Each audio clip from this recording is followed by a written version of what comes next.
Crew मेंबरपैकी एक अपर्णा महाडिक ज्यांचा यामध्ये दुर्दैवाने मृत्यू झालेला आहे आणि दुसरे आणखीन एक क्रू मेंबर आहेत ज्यांचं छायाचित्र समोर येताना दिसतंय.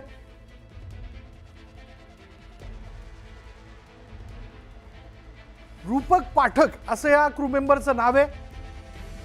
त्याचा देखील यामध्ये दीपक पाठक असं या क्रू मेंबरचं नाव आहे ज्याचं छायाचित्र आपल्या हाती लागलेलं आहे. हे दोन क्रू मेंबर ज्यांचा या विमान दुर्घटनेत मृत्यू झालेला.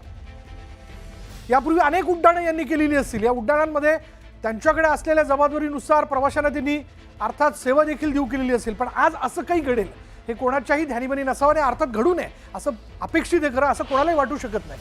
पण नेमकं घडलं काय हा नंतर तपासाचा भाग आहे. तांत्रिकदृष्ट्या हा सगळा तपास केला जाईल.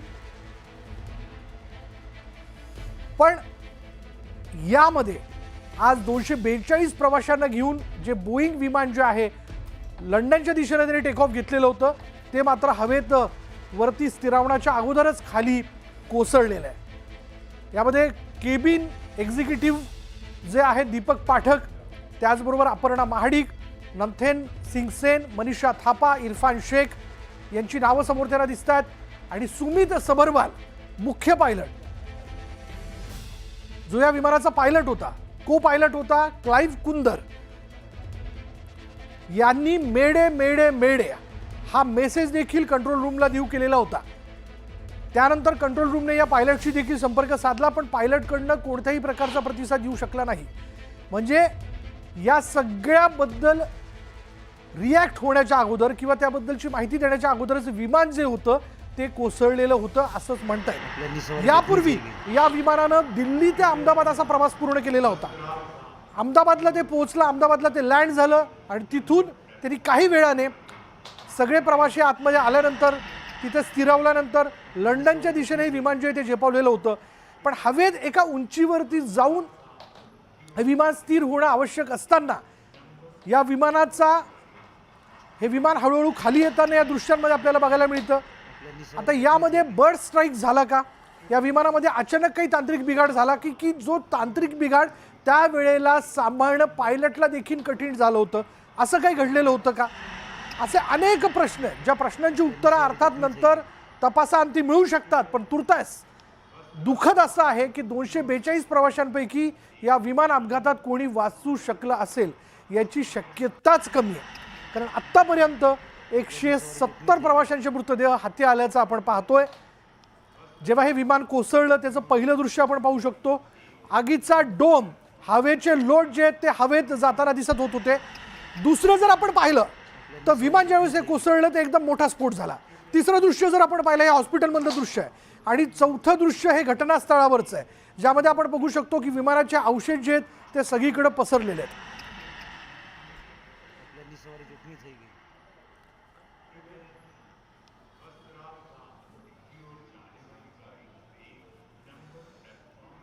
तर टेक ऑफच्या 10 मिनिटांनंतरच हे विमान जे आहे ते कोसळलेलं आहे. अपघातग्रस्त विमानात 242 प्रवासी होते ज्यापैकी 170 प्रवाशांचे मृतदेह हाती आल्याचं कळत आहे. आणि मृतांचा आकडा जो आहे तो आणखीन वाढू शकतो. या वर्षातला सगळ्यात मोठा विमान अपघात आहे हा. आणि कसा हा नेमका अपघात झाला ते आपण जाणून घेऊयात. आपण जर पाहिलं तर अहमदाबादहून हे विमान जे आहे ते लंडनला जाणारं विमान जे आहे ते कोसळलं. म्हणजे एअर इंडियाचं A171 हे विमान होतं. प्रवाशांची क्षमता यामध्ये जास्त असते. दुपारी साधारण 1:17 या विमानाचं टेक ऑफ झालं. दुपारी 1:27 हे विमान जे आहे ते कोसळलं. म्हणजे टेक ऑफ केल्यानंतर हवेत खरं तर एका उंचीवरती जाऊन ते स्थिर होणं आवश्यक असतं पण तसं काही झालं नाही. हे विमान टेक ऑफ नंतर सुद्धा 10 मिनिटांनंतर खाली खाली येत गेलं आणि ते कोसळलेलं आहे. अपघातग्रस्त विमानात 242 प्रवासी प्रवास करत होते ज्यापैकी आतापर्यंत 170 प्रवाशांचे मृतदेह हाती आलेले आहेत. रहिवासी भागात हे विमान कोसळलेले त्यामुळे ही भीती आहे की तिथल्या रहिवासी भागात इमारतीत राहणाऱ्या लोकांना देखील याचा एक सगळ्यात मोठा धक्का किंवा त्याची इजा पोचलेली असणार. त्याबद्दलचा अपडेट आपल्याला कळणं फार आवश्यक आहे. मेघानी नगर परिसरात हे विमान जे आहे ते अपघातग्रस्त झालेले आहे. अहमदाबादमधला एक भाग आहे मेघानी नगर, दाट वस्तीचा हा सगळा भाग आहे. विमानतळापासून साधारण मेघानीनगर परिसर जो आहे तो 16 किलोमीटर अंतरावरती आहे. म्हणजे टेक ऑफ केलं या विमानाने आणि पुढल्या 10 मिनिटातच खरं तर हे विमान जे आहे ते मेघानीनगरमध्ये जाऊन कोसळलं. विमानातील इंधन टँक फुल असल्यानं मोठ्या हानीची शक्यता जी आहे, साधारण 1 लाख लिटर क्षमता असलेली इंधन टँक असतो आणि 1 लाख लिटर इंधन जे आहे ते जर त्या ठिकाणी या स्फोटामध्ये इकडे तिकडे पसरलं असेल तर मोठ्या प्रमाणात आग लागली असेल, मोठा स्फोट झाला असेल. त्यामुळे या इंधनामुळे मोठी हानी झाल्याची शक्यता जी आहे ती वर्तवण्यात येते. ग्राफिक्सच्या माध्यमातून आपण बघू शकतो विमानाने टेक ऑफ केलं. टेक ऑफ केल्यानंतर 1:27 मिनिटांनी हे विमानाने टेक ऑफ केलेलं होतं आणि पुढल्या 10 मिनिटातच हे विमान जे आहे A1-177 हे एका मेघानीनगर नावाच्या नागरी वस्तीत जाऊन कोसळलेलं आहे आणि कोसळल्यानंतर मोठा स्फोट झाला. साधारण 1 लाख लिटर फ्युएल टँक एवढी त्याची कॅपॅसिटी होती. अर्थात हे फ्युएल म्हणजे त्यातलं इंधन जे आहे ते या सगळ्या आगीमध्ये पूरक ठरलं असणार. या इंधनामुळे देखील मोठी आग लागली असणार आणि अर्थात या आगीचा फटका त्या रहिवासी भागातल्या इतर इमारतींना देखील बसल्याचं कळतंय. अर्थात तिथली देखील आकडेवारी समोर येणं फार आवश्यक आहे. पण 242 प्रवाशांपैकी साधारण 170 प्रवाशांचे मृतदेह जे आहेत ते हाती आलेले आहेत. आता हा अपघात कसा झाला? बर्ड स्ट्राईकमुळे हा अपघात झालेला आहे का? म्हणजे एक लक्षात घेतलं, आपण थोड्या वेळपूर्वी एव्हिएशन एक्सपर्ट यांच्याशी संवाद साधलेला होता. त्यांनी अशी शक्यता व्यक्त केलेली आहे की जर बर्ड स्ट्राईक झाला तर इंजिनमध्ये कुठलाही पक्षी गेल्यानंतर अर्थात मोठ्या प्रमाणात तो पक्षी जो आहे तो जळून खाक होतो, पण त्यामुळे इंजिनला आग लागते.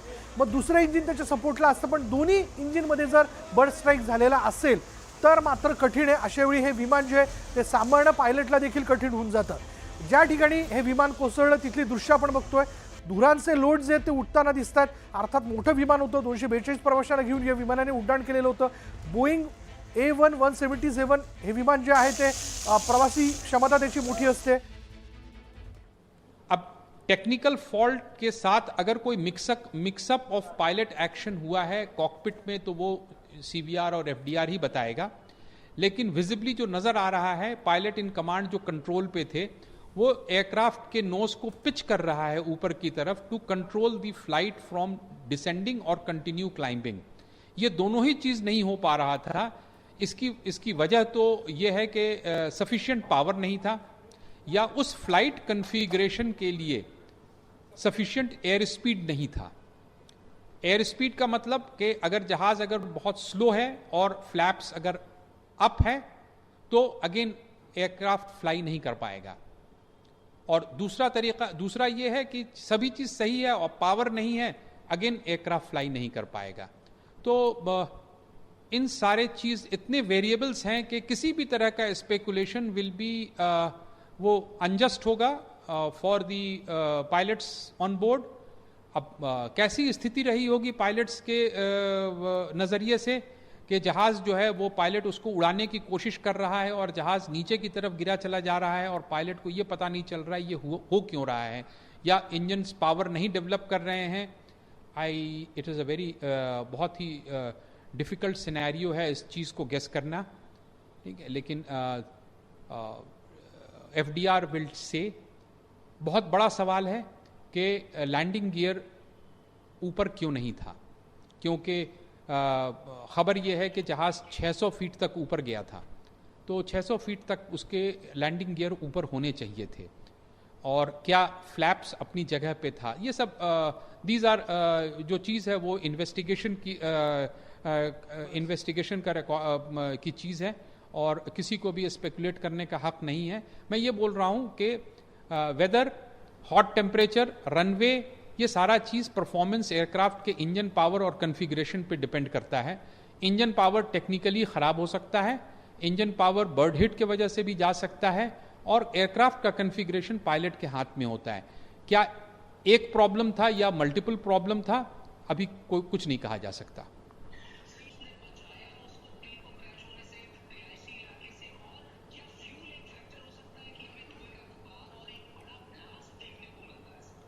नहीं, फ्लाइट ड्यूरेशन के हिसाब से फ्यूल कैलकुलेट करके फ्यूल ऑन बोर्ड लिया जाता है और फ्यूल इतने 8-9 घंटे की फ्लाइट के लिए 80-90 टन फ्यूल जो लिया जाएगा उसके ये जहाज उसके लिए फुल्ली कैपेबल है.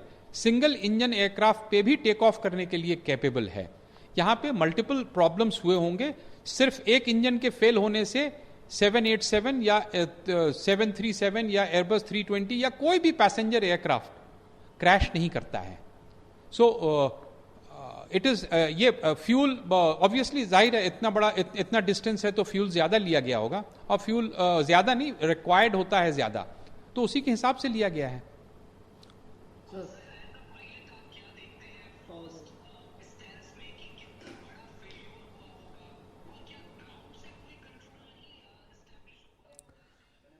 आणि हा अपघात नेमका कसा झाला असावा याबद्दल एव्हिएशन एक्सपर्ट आपले अंदाज व्यक्त करताना दिसत आहेत.